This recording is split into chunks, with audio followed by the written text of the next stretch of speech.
What's up? You're watching The Truth with me, Mariah Carey. And over the next hour, I promise to tell the truth, the whole truth, and nothing but the truth to some of the questions you guys have asked. So let's get it started. A good night out for me and my friends, I think, would be a club. But, you know, now in New York, our clubs are like not smoky. They're supposed to not be smoke-filled. So it's easier for me to go out because the smoke makes my voice a complete and total mess. I can't be around the cigarette smoke. It's too much. But, okay, so we could go to a club. We could hear really good music. I don't like the pretentious clubs, though. I'm just going to say the clubs where it's like, oh, it's so hot right now to go to this club because, like, such and such model and this and that one are there. Like, I don't care about being around, like, the famous whatever type of people. I'd rather be with, like, real people at a real club where you hear music, you see the reaction, you feel the vibe of the people, and that's what I prefer. Like, me and my friends would have a really good time doing that. Then probably we would go to my house, hang out in the Moroccan room, la-da-da, and so on and so forth. I couldn't be president because I would have, like, you know, rules like everybody has to, you know, I was going to say something stupid, never mind. I could not be president because I'm not capable of being president. It's too much pressure. Honestly, I mean, there's so many things that need to be done for the world that to even begin to try and say what I would do is really too overwhelming to think about. I don't envy anybody in that job. I thought Ray was amazing. I had a bootleg copy that Andre Harrell gave me of Ray when, for all of you who don't know, Andre Harrell is like the guru, Uptown Records, fabulousness, creator of the Grown and Sexy, you know, the whole thing. He came over my house after we were out at this club, and he was all about Ray. All he was doing was talking about Ray.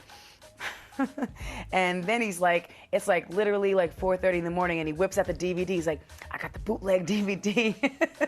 So we all stayed up, had breakfast, and watched the bootleg DVD that Andre bought on 125th Street or wherever.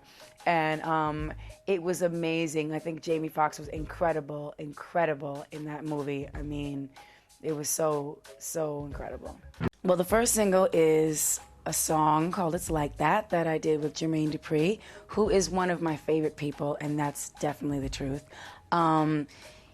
We just wanted to make a good time, like feel-good party record, and I just went to Atlanta. He did the beat in like 5 minutes, and we just kind of like had a good time writing the lyrics and stuff, and I enjoyed it. I would go a little bit deeper and say, of course I love Juice.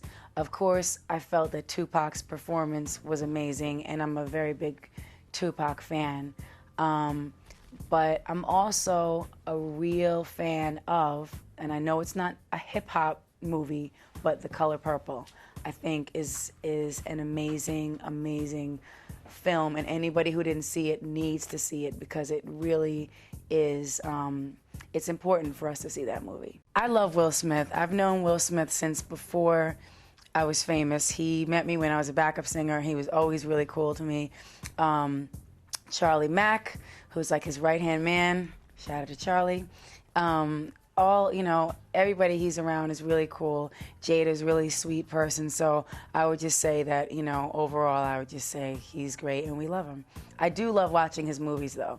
But I also have to say, when Parents Just Don't Understand was out, like, of course, we all, like, were living for that moment. For me, I thought because people were really telling me, like, they were feeling my spirit come through on this record more so than on any other album because it was very much, like, sparse production, just about the vocals and the beats and just, like, keeping, like, a feeling of warmth or whatever. So all that I've said to say that it's more the personal side of me coming through as opposed to like the image of Mariah Carey. It's like, you know, how I would act or sing or whatever you want to say in front of my friends. Like, it's like the stripped down version of Mariah Carey album, and that's why I call it The Emancipation of Mimi, darlings, because you're seeing this other side of me for the first time.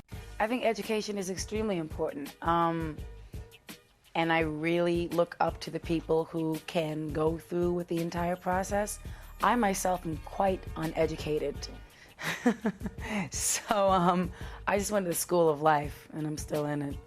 But everybody should stay in school, stay focused, and really, you know, if you have a dream and you want to succeed, you need to go through all the motions and stay in school, respect your elders, all that kind of stuff that I never did. My definition of non-material success would be success in terms of being at peace with yourself, success in terms of just being able to to overcome obstacles and to still not be bitter at the world. And really, as an artist, the best way for me to define success is like when a fan tells me that a song has helped them through a difficult time, changed their life, something like that. And that happens to me a lot, and that's really the best award or best feeling or best sense of accomplishment that I could have. Well, I actually like to make club records and sexy ballads because I'm not a one-dimensional artist, and a lot of times people want to put me in one category or the other, but I prefer to experiment because it's more challenging as a songwriter and as a producer for me to be able to expand my horizons and show different sides of who I am.